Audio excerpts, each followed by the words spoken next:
Welcome to Victorious Living with your host, Pastor TSC, where we grow by grace, rest in faith, and do all things through Christ.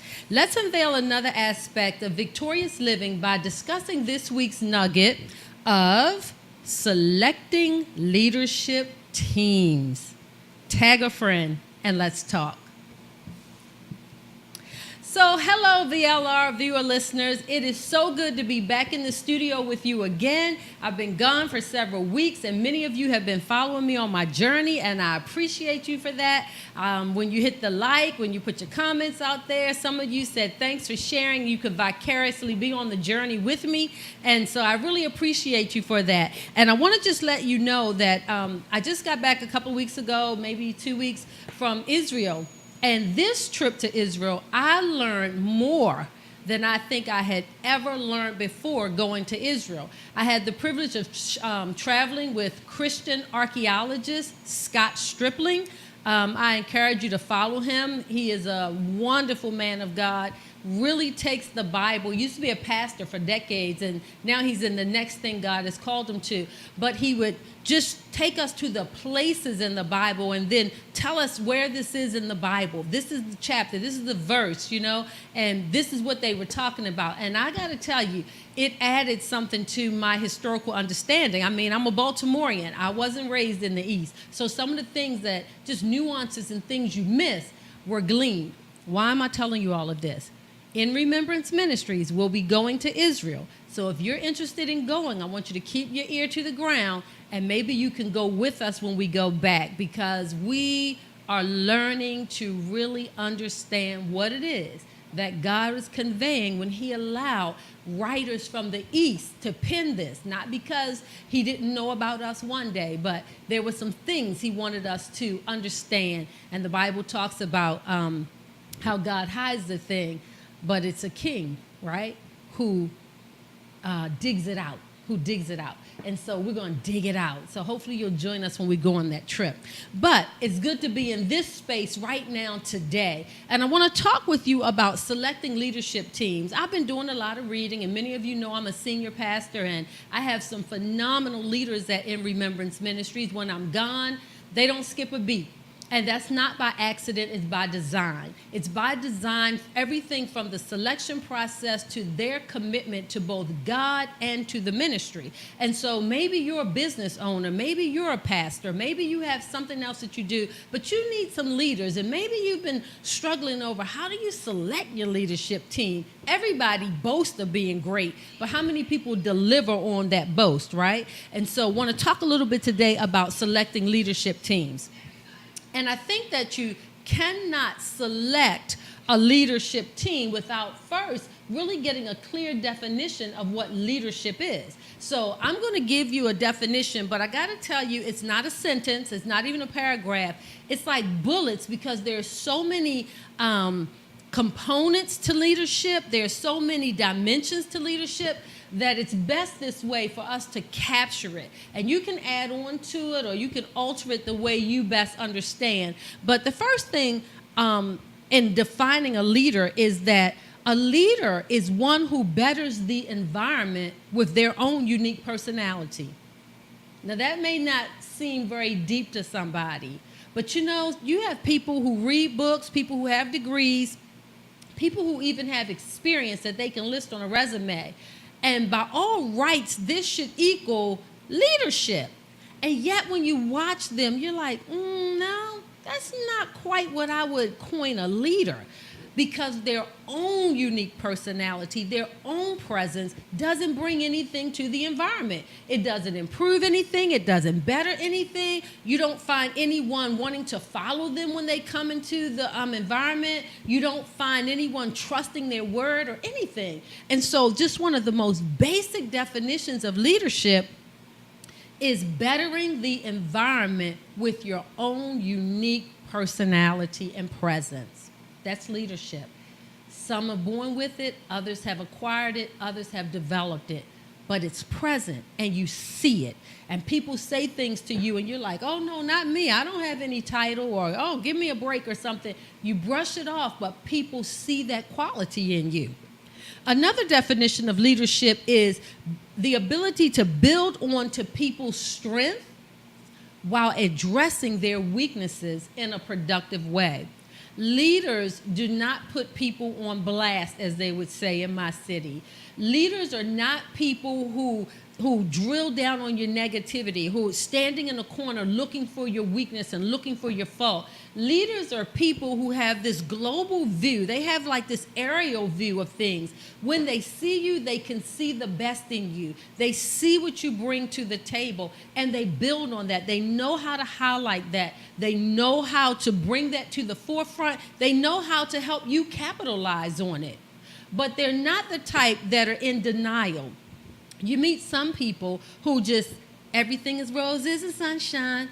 Well, that's phony, right? So it's not that pretending something is good about you, pretending, you only can say stuff nice to people. Real leaders say there is something good in everything. Even if you have a strong personality, yeah, that's good. Now, how will we curtail that? That's good. How will we frame it? That's good. Where can we best utilize it? It's not making up stuff so that everybody likes you or you're the likable person or you always say something nice.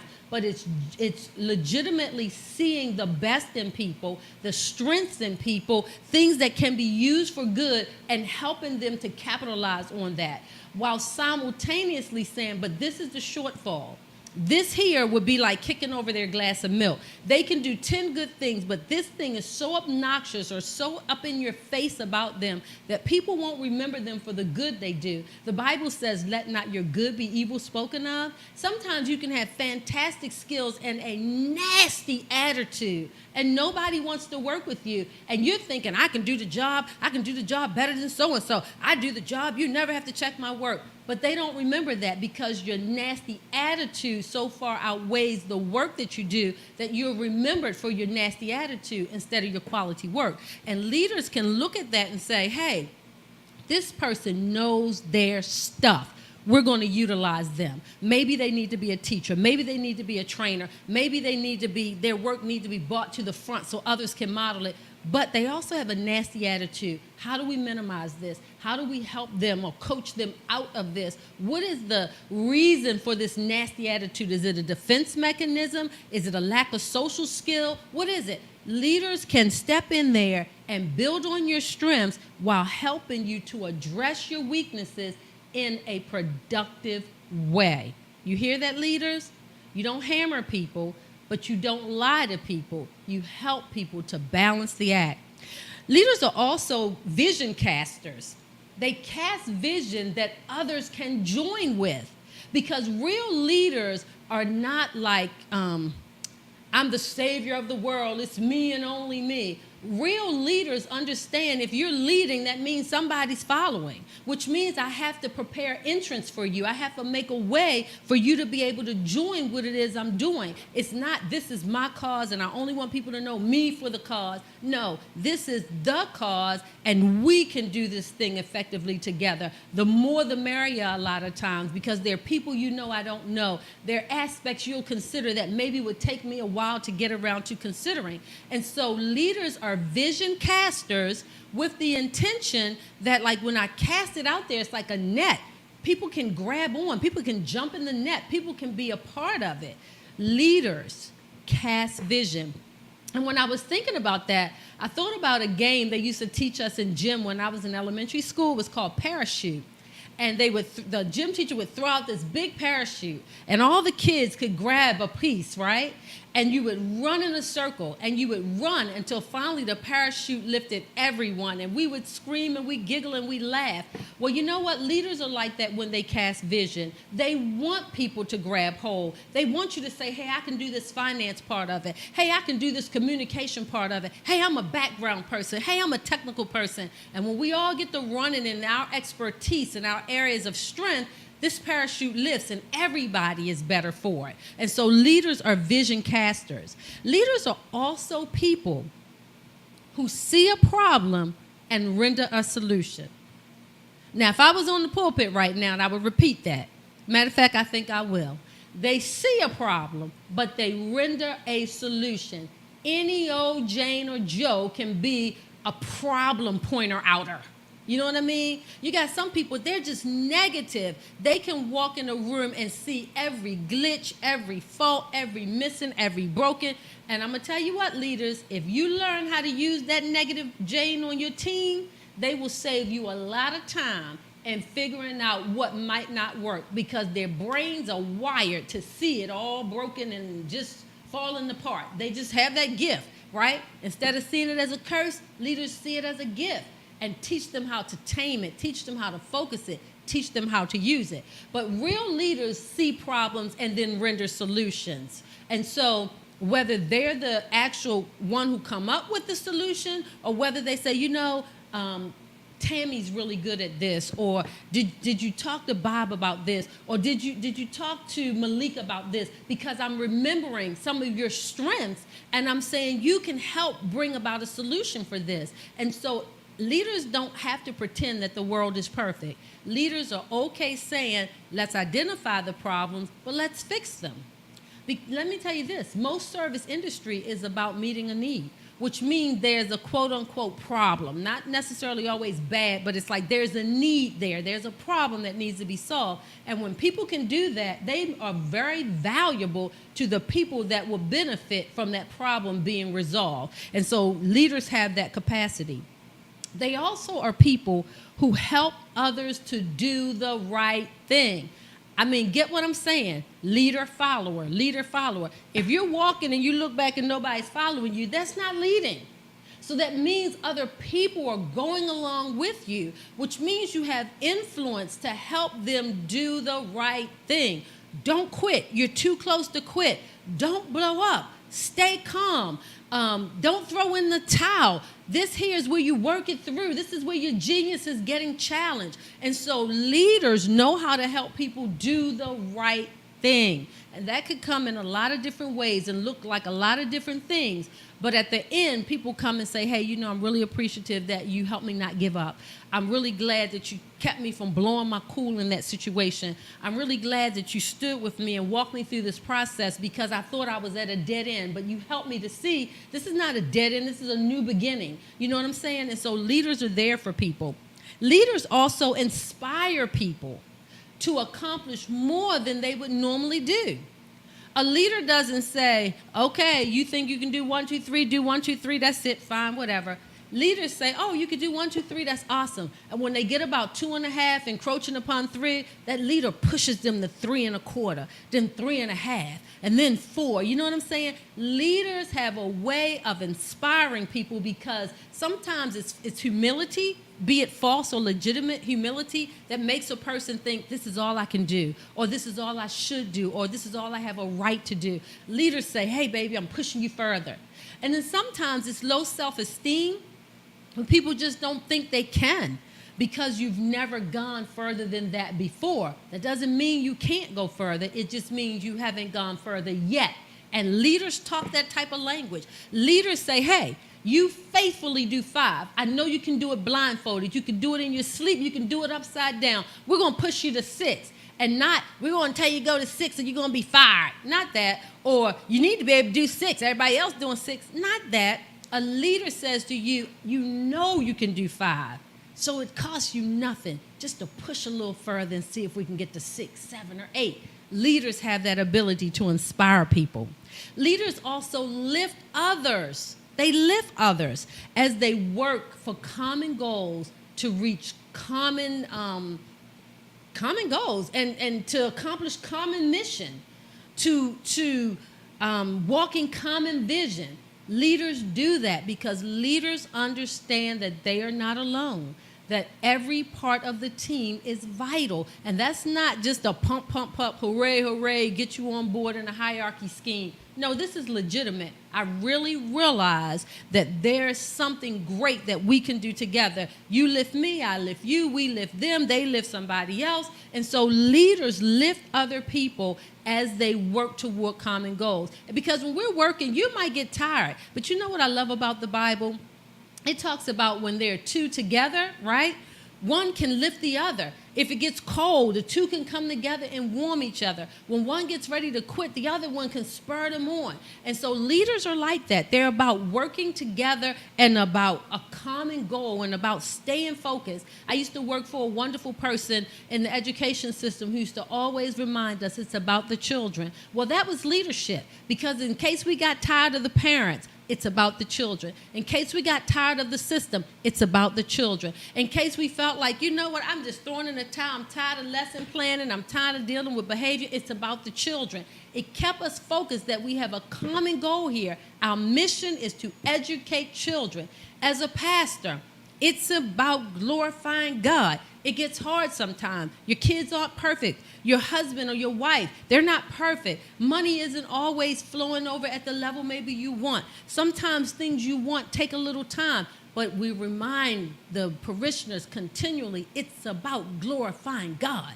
It's not just about how much money do you have, but it's about, do you trust God with what you have? It's not just about owning a business, buying a house or a new car, but it's about trusting God for it and making God more important than anything or experience you may have. And so keeping people focused on the reality that our common mission is this: glorify God, edify one another in the things of God. And leaders can do that. We keep one another lifted up and focused around our common goals.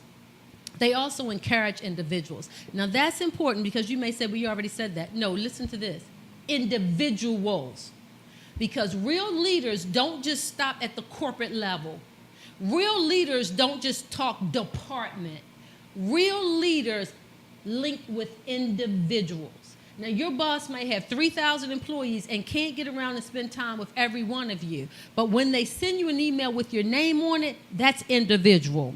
When you have to go in the meeting and they say you by name, that's individual. And so it looks different how we connect with individuals. But real leadership doesn't see an entity. They see people that form an entity.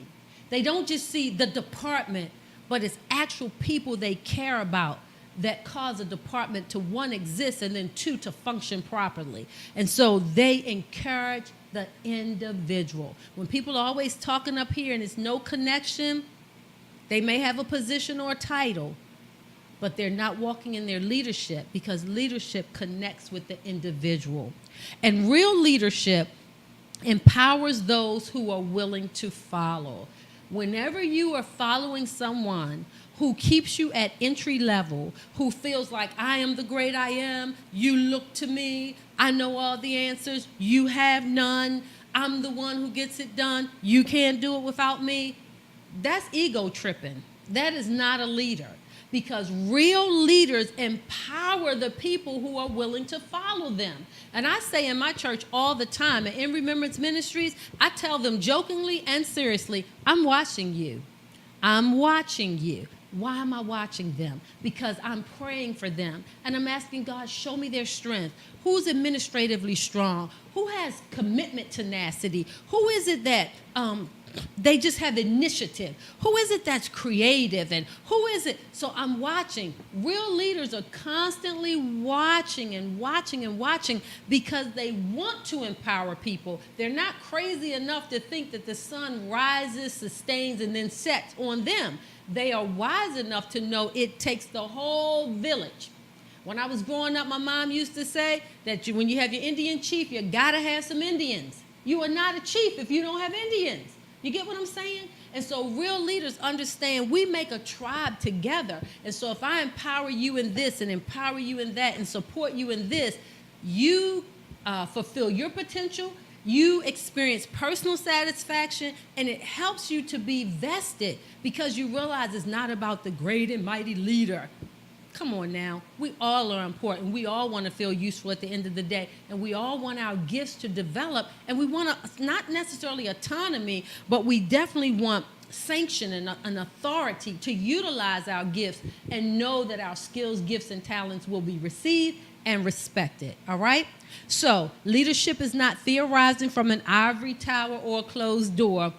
I will never understand the leader who sits all the way up there and nobody can get to them. That's not leadership. That's idol worship. I will never understand the leader who's always in their office behind closed doors and nobody can come in. Whether you have an open door policy or you have a make an appointment policy, the point is we can get to you, because real leadership may think alone, but they decide together. And they work alongside those who are willing to follow them, those who are willing to be influenced by them, encouraged by them, and supported by them. And so leadership actually is a team effort.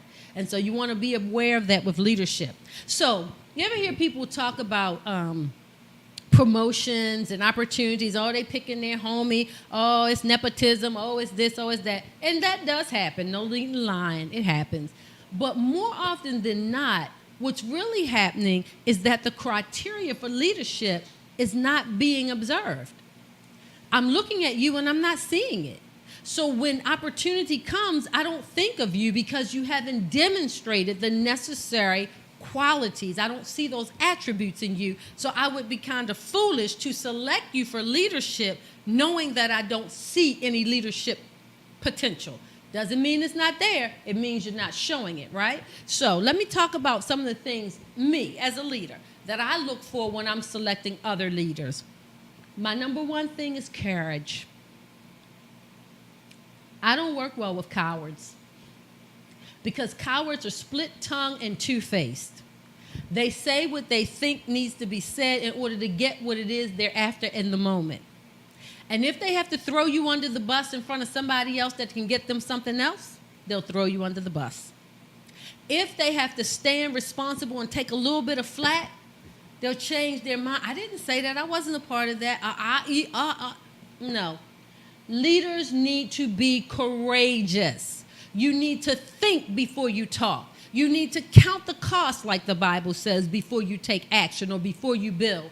And you need to be able to recognize when, hey, I thought this all the way through. I understood it. This is what I said. But now I see the glitch. Now I see where there's a better option. Now I see where I made a mistake. Be courageous enough to own your mistake, to change course when you need to, and to stand up for what you were saying. Courage is very important in leadership. You can't be a spineless, weak, flimsy, unreliable, flip-floppy, double-minded, split-tongued person. You can't be and be a good leader. But you could get in that position, but it does not make you a leader. And that's when your followers don't respect you, when you don't have courage. But when they know you stand for what you stand for, and you're courageous enough to admit when you're wrong, and you're courageous enough to shift lanes when you need to shift, gather more information, call for help when you need it, they will follow you. So courage is one of the leading qualities in a real leader. Genuineness. Leaders need to be genuine. When you get those people who always have ulterior motives, they just want to be with top dog. If you top dog today, they want to be with you. But if you slip down a rank and somebody else become the topper dog, they're gone over there. Or if they're only using you as a stepping stone, they know they're not interested in this, but they talk the talk and play the game just to get in there. Really, they don't even know what the cause is about. I used to wonder when I went to companies, why do they ask me, so tell me, what do you know about our company? I'm like, nothing, I don't work here yet. Right? You could tell I was young. I understand now why they were saying that. We want to know, do you just want any old job? Like if the gas station hire you, if the hospital hire you, if the business hire you, if the church, you just want a job. If that's the case, you need to say that. Not as many people will hire you, but you need to know it and stop being deceitful. But when you genuinely say, no, I'm working at this hospital because I really like encouraging people who are ill. I want them to know you can make it. I want them to be encouraged as they go through the process. Or I really like finance, whether it's your bank or another bank. I really like finance, and I really want to get with a company and really, really work those numbers. Be genuine about what it is you're wanting and what you're hoping to do and what you're wanting to contribute, right? So genuineness is a quality that leaders must have. But guess what else? Humility. You are not a good leader when you are so prideful that everything hinges on you. You just want everybody below you just to worship you in your position. That is not leadership, because you won't care for the people. You won't care for what they want. You won't try and match them with the needs that will fulfill them in positions and so forth and authorities. You got to be humble. Got to be humble enough to care about other people. Humble enough to know you need other people and other people need you. You got to be humble enough to know you're not God. You're just a leader. As wonderful as your leadership may be, and as high up or as famous or what's the word I'm trying to look for? Like your leadership is known far and wide. No matter how prestigious your leadership is, there needs to be some real humility in you, because that's when people tap into that genuineness. I don't think genuineness can be present without humility. So those two are kind of like twins to me. Genuineness and humility, they go together. And you need that, because what it does is it helps you to connect with people, because really leaders are people oriented. If you're a boss and you don't care about the people, like when you watch those shows and they say things like, you must have mistaken me for someone who cared, that is not a leader. Not at all. Because leaders are really people oriented. And that doesn't mean they're pushovers. And it doesn't mean that they have to be best friends with everybody. And it doesn't mean they're going to believe all your little sad stories that you do, because, you know, sometimes we lie. But they are people oriented enough to tell you the truth, to have genuine compassion, to lend an ear when it's appropriate, to lend a hand when it's appropriate, to help you come up with remedies and adjustments. They care. It's not like, this is my system and I don't care who falls under the weight of it. You know, I'm reminded, I think I was listening to Kings of Chronicles not long ago, and it was talking about when Solomon's son became king. And the people came to him and said, would you lift some of the burden of your father? Like, I'm blown away. Solomon is known for his wisdom, but when you read the Bible, you find out he was a heavy-handed leader. And so the people said, would you lift some of this burden from us and we'll follow you forever? Well, he followed the foolish counsel of the young men. The old men said, listen to them. They'll follow you if you lighten the burden. The old men said, tell them my pinky will be heavier than my father's whole hand. You know, so he went after like that. So when you get those leaders who don't care about the people, it's my way or the highway, it's my system or, you know, whatever, and they never consider the people that it impacts, that's not leadership. Because the quality of a leader is that they are people oriented. And that's why from that genuine and humble place and that people orientation, they can compel people to work with them, to follow them, to go the distance, because people know they genuinely care. You know, again, you don't have to be a pushover to care. You just need to be genuine, and you really want to be wise. And I don't know about you, but I know I call on God for wisdom. Knowledge and wisdom are different, and I need wisdom. And then leaders are mission-minded. You cannot be a leader and you're like goofy. You're all over the place. You know, I come talk to you and you're like, oh, yeah, you did talk to me about that. No, not at leadership level. You are not allowed at leadership level to forget what the mission is. At leadership level, you can't be all over the place building airplanes when we're supposed to be building boats. You know what I mean? So leaders are mission-minded. They understand what the mission is. They understand what the goals are. They get the plan together, and they march toward accomplishing that goal. That's leadership. So if you're all over the place and every time the boss talks to you, you're like, baby, they're not prejudiced against you. You're not showing leadership.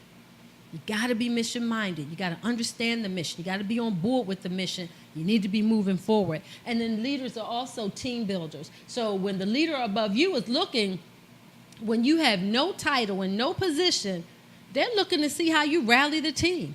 Are you a troublemaker in the team? Are you the fire that gets the gossip going? Do you keep the trouble going? Or are you the problem solver? Are you the peacemaker? Are you the one who galvanizes the team? Because leadership galvanizes teams. And so those are some of the qualities. If you're thinking about going in leadership, ask yourself, am I courageous? Am I genuine? Am I humble? Do I even like people? I never forget, I went to a church one time, was looking for a pastor. And I said, if you don't mind, can I ask you why the other pastor is leaving? And they said, oh, no, he's a very good pastor, and he's administratively strong, but he doesn't like people. I laughed. I'm like, really? Okay. But guess what? That sounds ridiculous in the church, but it's just as ridiculous if you're a manager or a supervisor. If you don't like people, you should not be in a position that impacts people. You need to go somewhere and push some paper. You get it?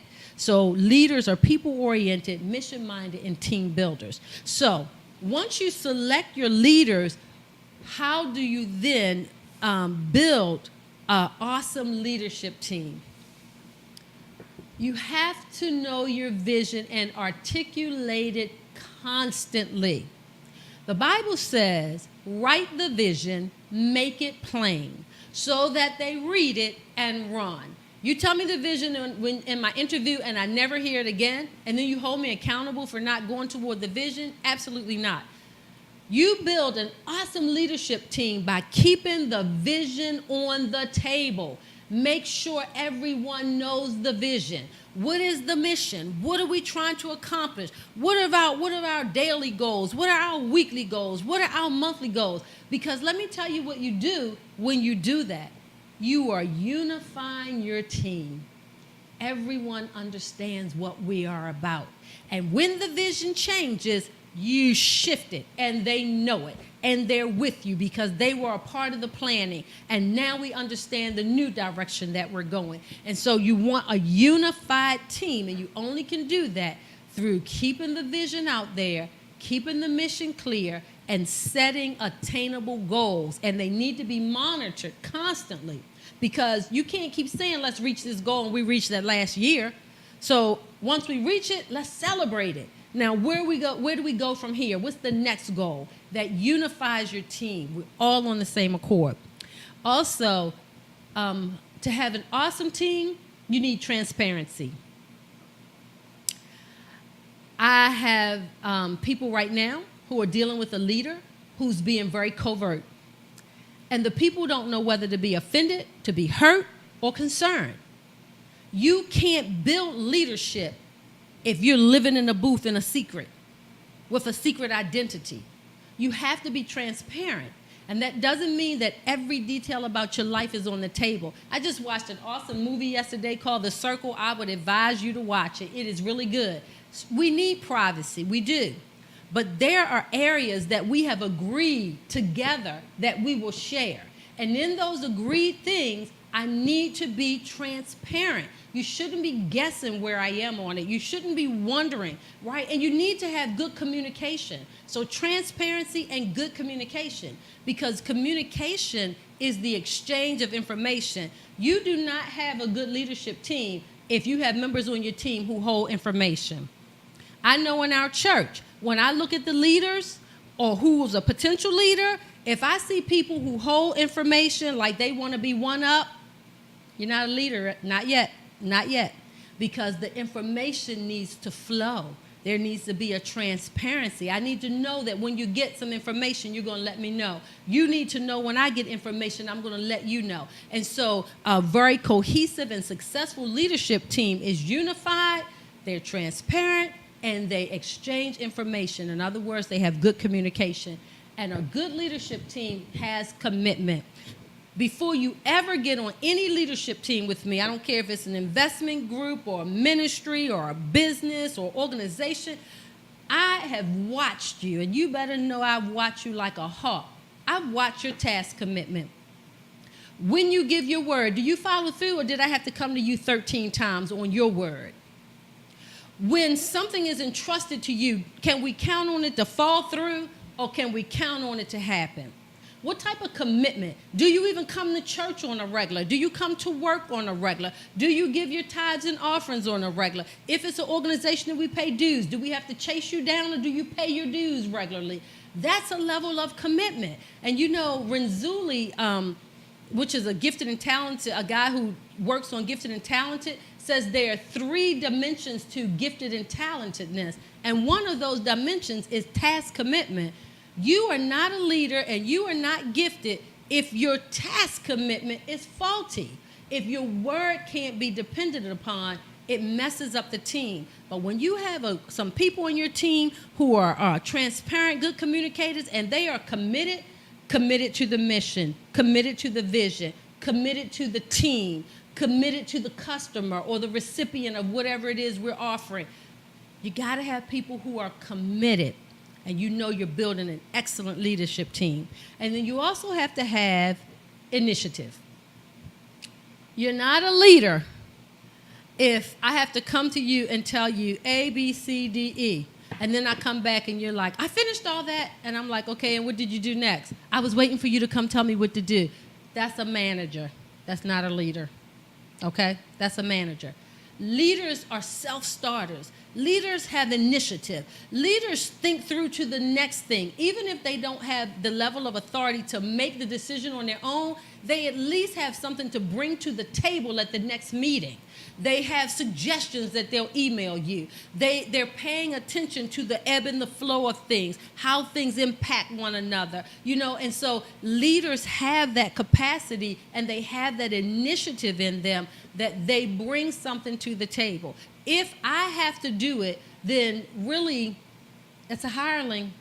If I have to tell you every single thing, then you're an employee at best, but definitely not a leader yet, right? And you can be in the lowest of low positions in your mind, but you have that initiative and you communicate it upward. You better know that the top dog will get wind of that eventually because your ideas filter up. Your initiative is seen. Like nobody had to say to you, hey, that's flipped over, people going to trip. On your own, you straightened it out. And someone said, well, that's common sense. So you would think. But that's initiative. And so leaders have initiative, and that's something you need on your team in order for it to be successful, effective, and cohesive. And I'm going to tell you what it does to the individual. It makes them feel worthy. No, it gives them self-worth. Not that you're validating them or like their self-worth comes from you, but at the end of the day, leaders should feel great when they go home. Leaders should feel like I contributed something. Leaders should feel like the best of me I'm getting to share with others, okay? So that's a part of building your leadership team. I want to give you this quote just before I close. It's from Professor Warren G. Bennis. He says, leaders are people who do the right thing. Managers are people who do things right. That's a big difference.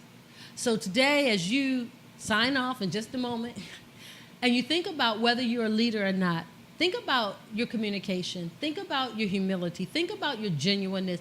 Think about how you impact other people. Do you even have other people in mind? And then think about, do I do the right thing? When I was growing up, and now I tell my kids, do the right thing because it's the right thing. That's leadership quality, to do the right thing. Not just doing it right because they told me, like I can follow directions. No, but a step beyond that. I do the right thing. Well, thank you for tuning in. I hope you enjoyed that. I hope if you are considering a leadership position that you examine yourself, get those things in order that you need to get in order, be aware of what other leaders are looking for in others when they're considering them for leadership positions, and know that leadership is a team effort. It's about those who are leading and those who are following, working together for the common good, for common cause, for common mission. So have a wonderful week. Matter of fact, have a victorious week. Join us tonight at 8 o'clock for our Tuesday teleprayer, tomorrow for our adult Bible study, and then Sunday for our morning worship. I know a lot of you look at us online, and we appreciate you, but most of all, we're glad that the Word of God is blessing you. But we sure would like to have you in the building because we would like to actually get to know you and be impacted by your life and have you impacted by not just the Word that's being preached, but the wonderful people who would then become a part of your life. Have a victorious week.